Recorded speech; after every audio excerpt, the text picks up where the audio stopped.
Over 70 million lives lost. Entire continents totally reshaped. Welcome to this powerful historical explainer. Today, we're focusing our attention on an event that literally redefined human history, World War II. Now, this isn't just your standard timeline of battles and dates, right? It's a deep dive into the single most destructive conflict humanity has ever seen. Understanding this war is absolutely crucial to understanding the geopolitical borders and the realities of the modern world we live in today. Okay, let's dive into this. The year was 1939, and, the world appeared pretty peaceful on the surface. But underneath that calm exterior, a very different reality was taking shape. I mean, imagine walking the streets of Europe back then. People are just going about their daily lives, reading the newspaper, going to work. But just out of sight, this ominous, dark cloud was gathering over the continent. The tension was palpable, building quietly, but for sure, inevitably. Part 1. A terrible storm. The inciting incident. September 1st, 1939. This right here, this is the spark. On this very day, Nazi Germany launched a massive, lightning-fast military invasion into neighboring Poland. It was this terrifying new tactic known as blitzkrieg. It was a rapid, just completely overwhelming attack, and it was the exact moment the world realized that, well, peace had failed. In direct response to this aggressive move, Britain and France drew a line in the sand and officially declared war on Germany. Just like that, the most devastating war in history had begun. Now, the primary catalyst pushing Europe into this massive conflict was Adolf Hitler's expansionist policies. Under his leadership, Germany simply wasn't content with its existing borders. The core strategy?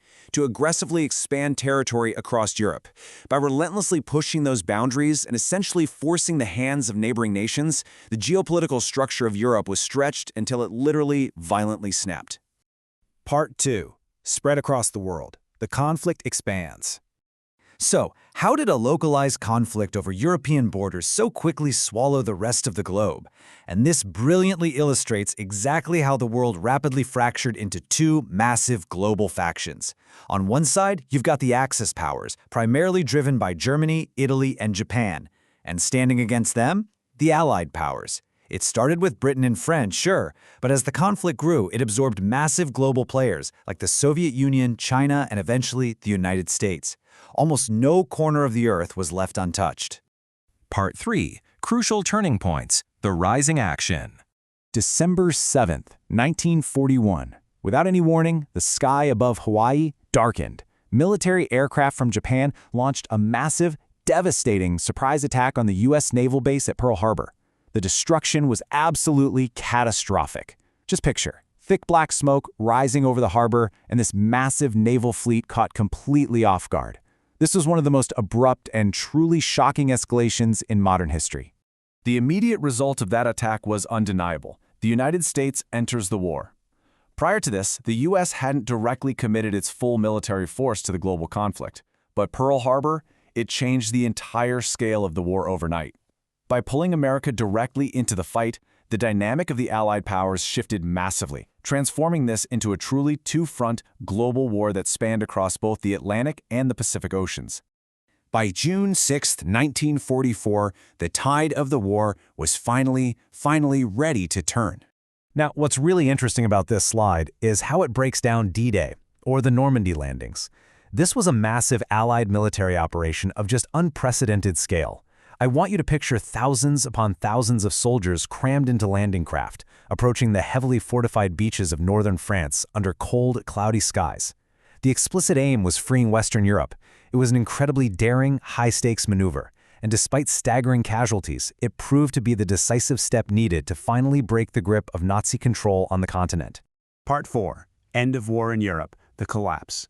After those successful landings in Normandy, the once mighty German war machine faced total collapse. By early 1945, Allied soldiers were pushing aggressively inward toward Berlin. In the European theater, victory was finally achieved, and Germany officially surrendered in May 1945. There was immense relief all around, newspapers announcing victory, soldiers securing the ruins of Europe. But meanwhile, across the globe in the Pacific theater, the war continued to rage on. The global conflict wasn't over at all. The sheer brutality was simply concentrated entirely on the remaining Axis power.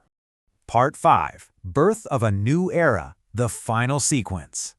Let's move to and see how this builds. Because how do you actually bring a conflict of this incredible magnitude to a definitive end? Well, it was a rapid, catastrophic domino effect. It started in April 1945 with Hitler's suicide, which was immediately followed by Germany's surrender in May. But then, in August 1945, a grim new technology was unleashed. The United States dropped atomic bombs on the Japanese cities of Hiroshima and Nagasaki. The sheer, terrifying devastation of these unprecedented weapons forced the final domino to fall. In September 1945, Japan formally surrendered, and World War II finally came to a close. But what was left behind? The legacy of 1945 is staggering. Millions of lives were lost. Entire cities were literally reduced to ash and rubble. The world map, with all its borders and boundaries, was fundamentally redrawn. Out of this immense tragedy came the birth of an entirely new global order. You see, this wasn't just a war. It was the crucible that forged the geopolitical reality you and I are living in today. Every single time you look at a modern globe, you are looking at the direct aftermath of this exact conflict. This leaves us with the critical question to consider as we go about our modern lives, walking through a reality that was completely shaped by the events ending in 1945. What is the true cost of our modern global order? Understanding history means understanding the heavy, heavy price paid for the world we have today. Thank you so much for joining me for this explainer. Keep questioning, keep learning, and I'll catch you next time.